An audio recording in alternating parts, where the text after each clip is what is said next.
Hey guys, welcome to another video. My name's Anna. If you're new to my page, make sure you hit that subscribe button down below. Today I'm just going to be doing a sit down Q&A with you guys. So I asked on my Instagram questions that people may have. Kind of just went through and picked a few. I'm gonna try not to make this video too long. So let's get right into the questions. So the first one is, how much water do you drink a day and how? So I drink about 4 to 5 liters of water, and that's not including if I have any other beverages like tea. And how I do it, just take this with me wherever I go around the house. I'll just carry it with me every morning, to bed, at night, during the day, so it's literally just sitting next to me, and so I don't forget that it's there. Do you have a daily self-care routine during quarantine? So basically yes and no. So I have a skincare routine that I do in the morning and at night, but other than that, that's kind of it. I don't really do anything else special. Every 2 weeks maybe I'll self-tan or something like that, but really that's kind of all I do. Okay, the best way to get a good night of sleep. So for me, being a really strong night routine, because I feel when you do the same thing every day to get ready for bed, it just encourages your mind to kind of get in this state of I'm gonna go to bed soon, I'm gonna go to sleep. To fall asleep quicker, maybe take melatonin. I used to take these gummies at school that were a little bit of melatonin, but it was also just kind of some other natural herbs to help you calm your thoughts and your mind. So I'll link those down below because I cannot think of the name right now. How many meals and snacks should you have per day, and when should you eat them? So this really depends upon you, because when I wake up in the morning, I'm always hungry. So of course I have breakfast, but that's normally around 9:30, 10 o'clock. And then depends on my hunger, but I'll have either a second breakfast-ish kind of morning snack, 11:30, and then I normally eat lunch around 1:30-ish. And then sometimes if I don't have that morning second breakfast, then I'll have a snack at 3:30. Then dinner is normally 6:15. That's really specific, but that's pretty much just what I've developed, my eating habits, to kind of recommend either for little smaller meals, or just 3 bigger ones, and maybe have a little snack in there somewhere. I guess that's my recommendation. I'm not a nutritionist. Just highly recommend doing intuitive eating and just eating when your body is hungry, and listening to hunger cues. Going on from that, what is the best thing to eat in the morning? So I think the best thing to eat in the morning for your body is a completely balanced meal. Obviously for me that looks a little different, because I do like to have fruit in the morning, but I have been getting into the habit of adding, so I have my yogurt, which is normally comprised of some sort of coconut yogurt, which has a ton of healthy fats. So I have my healthy fats. I normally add protein powder to that, or something that has protein in it. So then I have protein, and then my fruits are my healthy source of carbs in the morning, and also just all my vitamins and minerals are all right there. But otherwise you can make a smoothie, having some sort of egg, avocado toast, that's perfectly carbs, protein, fats. Having a good balanced diet, and how do you maintain it? I think this one is important to just kind of start out by really finding what foods work for you, because if you're forcing yourself to eat something that you don't like, odds are it's gonna be really hard to maintain it. And also if you're eating foods that are constantly upsetting you, that's obviously gonna be really hard to maintain, because you're gonna be in constant distress and just battle with your body about what you should be eating and what's actually right, and if that makes sense. So I think this kind of honestly starts out with just kind of playing around with foods and what works for you. Then once you find foods that work for you, try to make them into a balanced diet, and then just practice that, and habits will form. How do you keep your daily routine, staying organized, meal planning, etc.? I think keeping my daily routine, I really just try to plan out my days. The thing I like to do is just pull out a notebook before I go to bed and kind of make a master to-do list for the next day. This really just obviously helps me get a better night of sleep, but then the next day I already have everything planned out and I don't have to remember anything. Again, with eating and meal planning grocery shop like for the week, and so I know what food is already in my pantry, and I know what I like to eat at certain times of the day. So I kind of just plan in my head like in the morning, like okay, like when does eating kind of work with like what I want to do in the morning with my class schedule.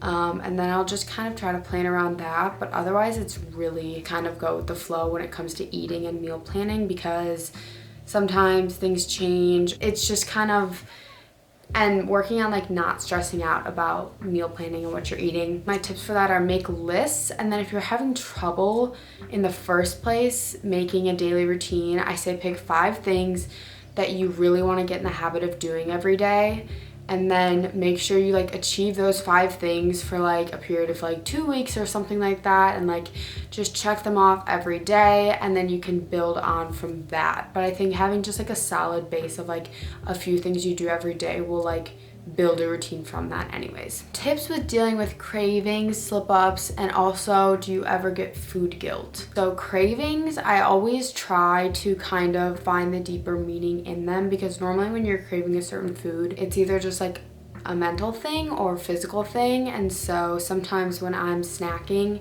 or I feel like I need more snacks in a day, and I'm like, okay, well, what am I craving? And it's like carbs or sugars, and I'm like, okay, I'm definitely just like overtired. And so like you can always turn to like taking a nap, I guess, or just making sure you're focusing better on your sleep, and then you may see a difference in your snacking and your cravings. Also, just drinking a lot of water, staying hydrated will help you snack less throughout the day, just because sometimes your hunger cues when you're snacking are from being dehydrated. Then slip-ups and food guilt, I think these are kind of related, so I'll group them. For me, just like when I have a slip-up, like obviously your first instinct is to kind of just be like, oh, like why did I do that? And you like instantly just like come into this mindset of like why. Like for me, the biggest thing is just like telling myself that it's okay, because I know that even if it's a slip up, like maybe it was in moderation, it's not really doing anything to my body right now. Telling yourself that it's really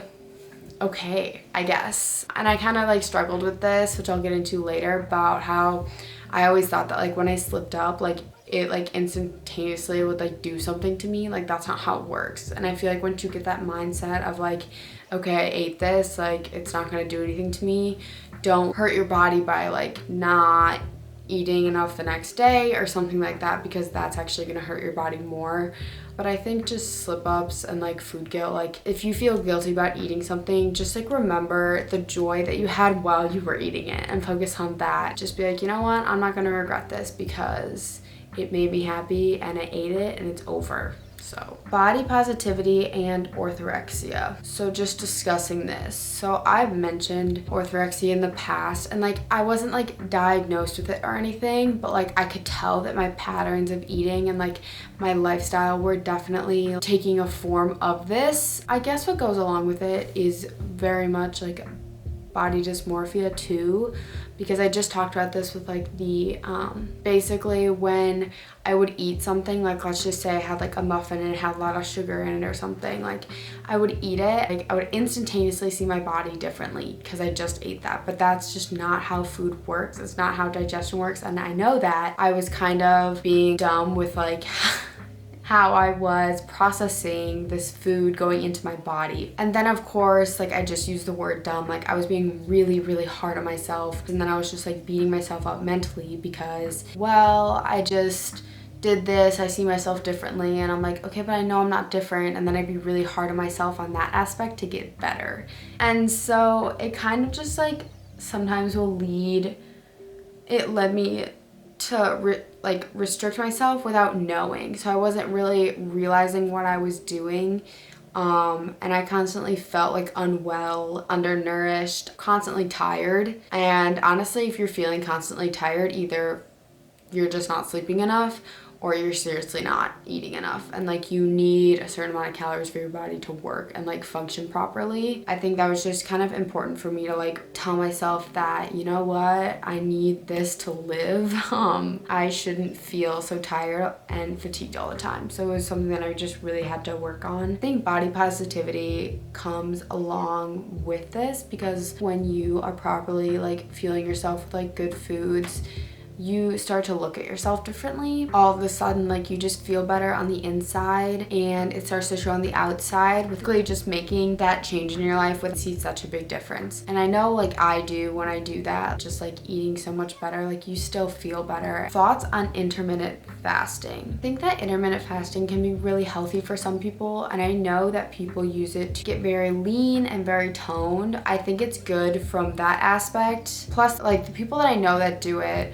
or people that I don't know that I like watch on YouTube, which obviously sometimes isn't super realistic, but I feel like it's decent realistic. When they eat, break their fast, they do it with such heavy volumes of food, because obviously your body is hungry and it still needs to eat. So you can fast for 18 hours, and then when you are in that eating period, maybe it's like 7 hours or something like that, like you need to make sure that you are eating in volumes and in nutrient dense foods. So I think in that sense, if you do that, that it's the proper way to do it and you are filling your body. But if you are intermittent fasting and when you are eating during that time period, but you're eating less and just like really restricting yourself, then obviously that's not healthy. And I don't think that's something that is good for your body. I think it's very harmful to not eat for that long of a period of time and then suddenly start eating, but in very low quantities, no nutrients, because your body will literally like deteriorate is very heavy of a word, but like almost low bone density, like all of these things, because you're not getting any energy from your food. So lastly, eating a plant-based diet as an athlete and getting enough fuel. So I think for this one, obviously I'm not a nutritionist and I do work out, but I would consider myself athletic, but I'm not an athlete anymore.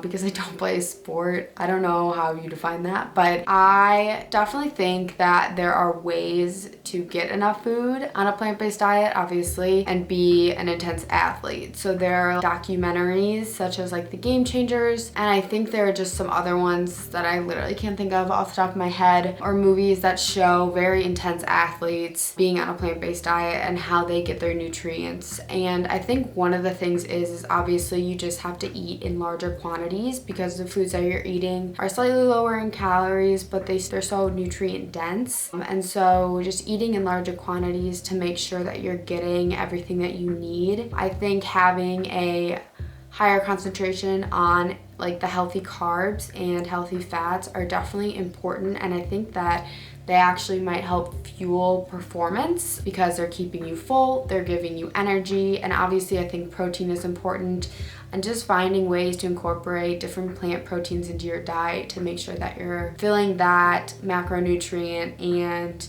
that you are aiding in muscle recovery, obviously if you're doing intense workouts and building muscle. And yeah, I don't know, I think that requires obviously a little bit more self-research to do that, but those are just kind of the little tips that I have for that. Okay, and I think that those are all the questions. Obviously I would love to do this more, or just incorporate like little ones into like vlogs throughout the day. But I really enjoy just like looking through questions that people had. I'm obviously trying my best to answer them. Again, disclaimer, I'm not a nutritionist. I am studying to be one and learning currently as we speak.